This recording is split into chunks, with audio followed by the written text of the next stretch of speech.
नमस्कार, सुबह का समय मार्केट पे अपडेट। तो चलिए, फाइनली गुड न्यूज़, 2 वीक्स का सीज फायर अनाउंस हुआ है। लेकिन ये सीज फायर को ना आपको थोड़ा सा देखना होगा। ऐसा बहुत बार होता है ना कि आपकी टीम हार रही है और अचानक में बारिश आ जाता है और 15-20 मिनट के लिए मैच बंद हो जाता है, 1 घंटा के लिए मैच बंद हो जाता है। तो आपको लगता है अरे बारिश हो जाए तो खत्म हो जाए मैच, हम हारेंगे नहीं। तो देख लीजिए ऐसा कुछ मूवमेंट ना हो, बिकॉज ये 2 वीक्स का ही सीज फायर हुआ है। आगे देखना होगा। देखिए, अगर कल रात का ट्वीट्स देखोगे ना आप, तो उसमें यही आ रहा था डोनाल्ड ट्रंप की तरफ से कि we'll wipe out the entire civilization. तो ट्वीट्स इतने हार्श थे ना, ऐसा लग रहा था कि ये इतना एक्सट्रीम कदम उठाएंगे नहीं। इस साल इलेक्शन भी है, इलेक्शन हो या नहीं हो, इतना एक्सट्रीम कदम नहीं उठाएंगे। तो ये 2 वीक्स का सीज फायर हुआ है। ईरान की तरफ से बोला जा रहा है कि यूएस ने हमारा 10 पॉइंट्स का जो प्लान है वो मान लिया है।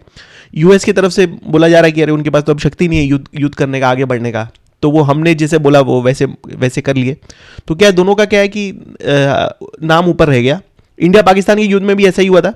पाकिस्तान भी चिल्ला रहा था कि अरे हम युद्ध जीत गए, हम युद्ध जीत गए। तो युद्ध में ऐसे ही होता है, दोनों साइड की विक्ट्री डिक्लेयर कर देती है।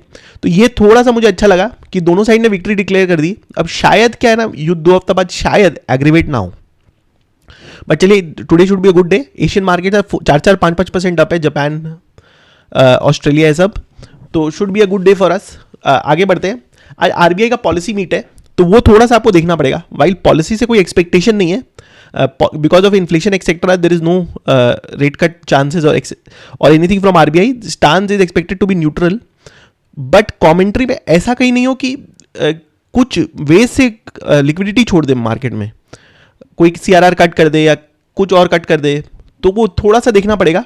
अगर हल्का सा भी वैसा कुछ पॉजिटिव कमेंट्री आ जाता है ना आरबीआई की तरफ से, तो ये सोने पे सुहागा हो जाएगा कि ये सीज फायर का भी अनाउंसमेंट आ गया और आपका आरबीआई की तरफ से भी ये कुछ पॉजिटिव ये आ गया, डिक्लेरेशन आ गया या कुछ नोटिफिकेशन आ गया। तो ये क्या होगा, मार्केट को थोड़ा ज़्यादा पसंद आएगा। बट वो आपको थोड़ा सा 10:30 के करीब देखना पड़ेगा आरबीआई का क्या नोटिफिकेशन आ रहा है, क्या कमेंट्री आ रहा है। बिकॉज वो डाइल्यूट भी कर सकता है। अगर कुछ वाइसा वर्सा अगर कुछ आ गया आरबीआई की तरफ से, तो ये पार्टी को थोड़ा स्पॉइल ना कर दे। तो वो देखते रहना होगा। गोल्ड पे काफ़ी इन्वेस्टर्स का इंटरेस्ट रहता है, इसलिए हम गोल्ड कवर करते हैं।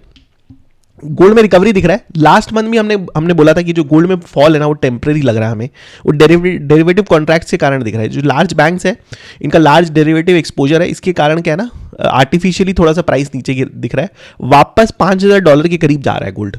तो gold because of this geopolitical tension ना, हमें बार बार यही लग रहा है। गोल्ड में तो हम शायद व्यूज शेयर भी कर सकते हैं पब्लिकली। हमें लग रहा है कि because of this central bank buying ना, गोल्ड में थोड़ा इंटरेस्ट रहेगा, पॉजिटिविटी रहेगी गोल्ड में आने वाले समय में। गोल्ड थोड़ा ऊपर रह सकता है, ऐसे लग रहा है हमें। तो वापस से $5,000 के करीब है गोल्ड। ये जितने भी लिस्टेड ज्वेलरी प्लेयर्स है ना, इनका ये नंबर्स आया है, क्वार्टरली अपडेट आया है। तो उसमें अगर आप डीप कैलकुलेशन करोगे ना, तो आपको दिखेगा कि वॉल्यूम काफ़ी तेज़ी से गिर रहा है। देखिए, लास्ट ईयर इसी समय सोना कुछ 80,000 के करीब था, अभी 1,50,000 के करीब है। तो ऑलमोस्ट 90% का प्राइस इंक्रीज है। तो प्राइस तो इंक्रीज हुआ है, वॉल्यूम नीचे गया है। ये जितने भी ज्वेलर्स है ना, अब क्या करें, 9 कैरेट की तरफ बहुत ज़्यादा ध्यान दे रहे हैं। अगर आप 9 कैरेट लेते हो ना, तो 1.5 लाख का अगर आपका सोना है, तो मोटा मोटा आपका 50,000 के करीब आ जाता है। अब इंडिया एज ए कंट्री आपको कॉल लेना पड़ेगा। मेरा पर्सनल कॉल है कि I think demand for gold आगे पीछे जाके एडजस्ट हो जाता है। आपका अलग डिमांड हो सकता है कि भाई 1.5 लाख पे सोना खरीदना अनसस्टेनेबल हो जाए लोगों के लिए, काफ़ी लोगों के लिए। मतलब अगर समझ लीजिए पहले 40 करोड़ लोग सोना खरीद रहे थे, हो सकता है 5 करोड़ लोग नहीं खरीद पाए, बोलेंगे अरे सोना इतना महंगा हो गया। लेकिन मेरा पर्सनल व्यू है कि आगे पीछे जाके एडजस्ट हो जाता है।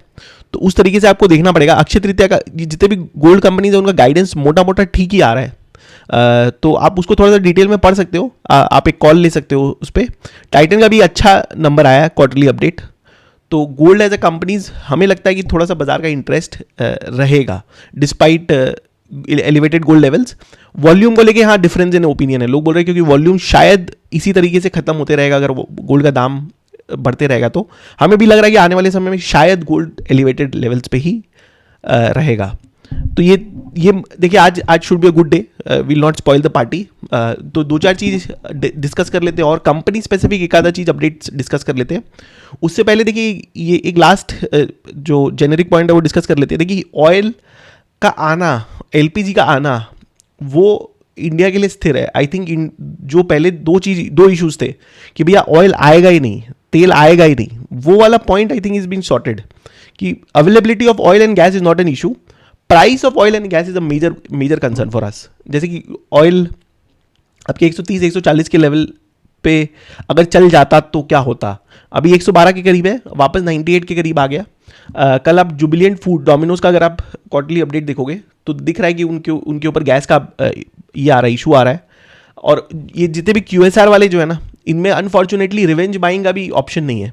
कपड़ा में, ट्रैवल में आप रिवेंज बाइंग देख सकते हो। एक क्वार्टर खराब हो गया, लेकिन बाकी जो 9 महीना है ना, आपका कॉम्पेंसेट कर देता है वो एक महीना को। लेकिन खाने में क्या है, अगर आपका एक क्वार्टर पूरा खराब चला गया ना, तो वो ऐसा नहीं है कि आप जाके अगले 9 महीना को कॉम्पेंसेट कर दोगे उसको, कि हम बाहर जाके बहुत तेज़ी से खा रहे हैं अगर प्राइस इंक्रीज हो रहा है तो। QSR में क्या होता है, वो पूरा साल को इम्पैक्ट कर देता है अगर एक क्वार्टर आपका खराब चल जाता है तो वो आपको थोड़ा सा देखना पड़ेगा।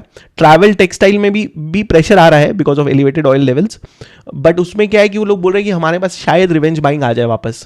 ट्रैवल में वापस अगर लोग डेफर कर रहे हैं, अगर गर्मी में नहीं जा रहे हैं, तो हो सकता है कि मई में नहीं जाए, जून जुलाई में चल जाए। उसमें भी एक व्यू है, बिकॉज क्या है ना, अपने जो मई का महीना रहता है उसमें बच्चों की छुट्टी एक्सेट्रा रहती है। अगर कोई कारण से एलिवेटेड कॉस्ट लेवल से आप ट्रैवल नहीं कर रहे हो ना, तो आपका फिर वो ट्रैवल करना थोड़ा मुश्किल हो जाता है, आप नहीं कर पाते हो। तो वो सब थोड़ा सा आप जितने भी कंपनीज देख रहे हो ना, वो थोड़ा आप डिटेल में पढ़ सकते हो ये सब। एक माइक्रो फाइनेंस लेके एक और डिस्कस कर लेते हैं। नंबर्स अच्छे आ रहे हैं माइक्रो फाइनेंस के, स्मॉल फाइनेंस बैंक्स के, काफ़ी बैंक्स के नंबर्स अच्छे आ रहे हैं। लेकिन अगेन नंबर्स अच्छे आ रहे हैं, लेकिन मार्केट क्या है ना, थोड़ा सा डरा हुआ है because of the elevated oil levels. क्या आपका GDP उसी तेजी से ग्रो कर पाएगा क्या? आज का RBI का कमेंट्री थोड़ा हेल्प करेगा। तो अगर आज के दिन ठीक है, ऑन ग्राउंड जो इशू चल रहा था वो ठीक है, रिकवर हो गया, लेकिन आगे ग्रोथ के लिए आपको देखना पड़ेगा कि GDP किस तेजी से ग्रो कर रही है। मार्केट उससे पहले ना, मुझे नहीं लगता कि माइक्रो फाइनेंस को बहुत ज़्यादा रिवॉर्ड करने का कोशिश करेगा। और प्लस हम बार बार रिपीट करते हैं, बैंक्स एज अ सेक्टर बहुत ज़्यादा फ्रेजाइल रहता है। कुछ भी ऊपर नीचे होने से, कहीं पे भी कुछ हिट करने से, जैसे ये अभी हमने लास्ट टाइम डिस्कस किया था, ये जो RBI का पॉलिसी आया था रिगार्डिंग डॉलर, US डॉलर, कि आप बाहर में ज़्यादा एक्सपोजर नहीं रख सकते हो, कॉर्पोरेट्स को अलाउड नहीं था नॉन डिलीवरेबल फ्यूचर मार्केट में एक्सपोजर रखने का। तो उस केस में भी क्या है ना, हमसे काफ़ी लोगों ने पूछा कि बैंक वाइज क्या हिट होगा। तो बैंक वाइज हिट बताना मुश्किल है, लेकिन ऐसा न्यूज़ आ रहा है कि SBI was the most impacted bank among all. सबसे ज़्यादा इम्पैक्ट SBI को ही हुआ है। तो वो सब थोड़ा देखना पड़ेगा आपको कि ये जो 4,000 का लॉस है बैंक्स में, कि किस तरह डिस्ट्रीब्यूट हो रही है, आपके बैंक्स में कितना इम्पैक्ट आ रहा है। बैंक्स में वो एक खतरा हो गया डॉलर का because of the RBI rule that had come. IT में हालांकि लग नहीं रहा है कि कुछ बहुत ज़्यादा एक्साइटमेंट रहेगा, लेकिन IT एज अ सेक्टर आपको थोड़ा सा डीप में पढ़ना चाहिए। हम जस्ट आपके लर्निंग के लिए, not don't take it as stock price movement. Price हमें पता नहीं कहाँ जाएगा, लेकिन 4-5 कंपनीज का हम नाम दे रहे हैं, आपको थोड़ा सा ये डिटेल में पढ़ना चाहिए। Coforge, persistent, fractal analytics, IKS, ये 3-4 कंपनीज जो है ना बहुत अच्छा काम कर रही है AI के अराउंड। कल विप्रो का भी एक डील अनाउंस हुआ, ओलाम का बिजनेस खरीद रही है। ये ओलाम जो है ना, फार्म सप्लाई चेन के अराउंड सोल्यूशन प्रोवाइड करती है। कुछ $350-360 मिलियन का डील है and expected to generated revenue of $1 billion. तो क्या ना, कंपनी IT कंपनीज जितने भी इंडियन IT कंपनी है एक्चुअल में देख रही है कि हम कहाँ जाके, क्या तो हम AI में कुछ काम कर लें, या हम ऐसी कोई कंपनी को खरीद लें जिससे क्या है हमें AI का तुरंत ग्रोथ मिल जाए। तो जितना IT सेक्टर खराब लग रहा था जनवरी फरवरी में, उतना खराब ऑन ग्राउंड है नहीं। बिकॉज मैं अगेन दोहरा रहा हूँ, AI है, लेकिन AI को इम्प्लीमेंट तो करना पड़ेगा ना। आपके घर में सब्जी है, लेकिन खाना किसी तो बनाना ही पड़ेगा ना। आप कॉर्पोरेट ये नहीं बोलेगी कि अरे तुम ChatGPT डाउनलोड कर लो, क्लाउड डाउनलोड कर लो और अपना काम कर लो, या उसको इंटीग्रेट करना पड़ेगा। There are lot of things, safety होना चाहिए, आपके डेटा सिक्योरिटी होना चाहिए, बहुत कुछ होना चाहिए। तो बहुत सिक्योर इन्वायरमेंट में काम करना होगा। और ये कॉर्पोरेट का बहुत ज़्यादा फीडबैक आ रहा है कि हम ये जितने भी AI मॉडल्स हैं ना, इस पर हम रिलाई नहीं कर सकते। इनका जो आंसर्स आ रहा है, हम खुद यूज़ करते हैं अपने स्टॉक एनालिसिस के लिए, ट्रस्ट मी, हालांकि बहुत ज़्यादा हेल्पफुल है, आपको भी यूज़ करना चाहिए, लेकिन बहुत बार आप रिलाई नहीं कर पाते हो, बहुत बहुत जल्दी कंफ्यूज हो जाता है। I am sure with over a period of time इसमें भी काफ़ी इंप्रूवमेंट्स आ जाएंगी, बट ये इम्प्लीमेंटेशन ना can be a mega opportunity for IT companies. तो आपको IT कंपनीज जो मैंने 3-4 बताया ना, उसको थोड़ा सा डिटेल में पढ़ना चाहिए। प्राइस कहाँ जाएगा हमें नहीं पता, आप प्राइस रिकमेंडेशन मत देखिएगा इसको। तो should be a good day for us. हम यहीं तक रखते हैं। I think we should celebrate. इतने दिन से मार्केट चल नहीं रहा था, एशिया मार्केट 3-4% अप है, तो एक्सपेक्टिंग कि अपना मार्केट भी बहुत तेज़ रहे। तो देखते हैं। ये RBI पॉलिसी में अगर कुछ स्पेसिफिक आता है तो we'll release this video, otherwise the expected stances is neutral. चलो आज दिन अच्छा है, लेट्स एंजॉय। अगर आपका कुछ भी पर्सनल रिक्वायरमेंट है I think this is the best time. Basis are learning from various people ना, what we are realizing is portfolios ना बहुत ज़्यादा डाइवर्सिफाइड रहते हैं, इतने ज़्यादा डाइवर्सिफाइड रहते हैं ना. हम म्यूचुअल फंड में एक वीडियो रिलीज करने का कोशिश कर रहे हैं कि क्या म्यूचुअल फंड में गलतियाँ होती है. इतना ज़्यादा डाइवर्सिफाइड होता है ना कि अगर बुल मार्केट आ भी गया ना तो आप निफ्टी को बीट करना शायद पॉसिबिलिटी थोड़ा कम हो जाता है. और ये कॉमन प्रॉब्लम है रिटेल इन्वेस्टर्स में जो अच्छा कर रहे हैं. अराउंड आई टी जितने भी अगल बगल में लोग रहते हैं, हम पुणे में रहते हैं तो हमारे क्या ना surrounding, we are surrounded by IT people. Salary hikes नहीं हो रहे हैं. जितने से भी पूछ रहे क्या तो 1-2% का हाइक हो रहा है या हाइक हो ही नहीं रहे हैं. इसके कारण आई एम श्योर अगर ये पुणे में यह हालत है तो बैंगलोर, हैदराबाद, ये सब मार्केट्स में सेम हालत रहेगा. तो real estate as a sector थोड़ा सा इंपैक्टेड रह सकता है. अगर आपके पास कोई ये स्पेसिफिक सिटीज़ के रियल स्टेट है ना, जैसे बैंगलोर स्पेसिफिक एक आधा रियलिटी प्लेयर्स है, तो वो थोड़ा सा आपको डीप में देखना चाहिए कि उनके बुकिंग्स क्या हो रहे हैं, ऑर्डर्स क्या हो रहे हैं, नए प्रोजेक्ट्स का टेक ऑफ क्या है. एक सेक्टर आपको थोड़ा सा डिटेल में देखना चाहिए. तो यहीं तक रखते हैं. Let's celebrate. अगर कुछ RBI की तरफ से आता है तो will release a new video. Thank you.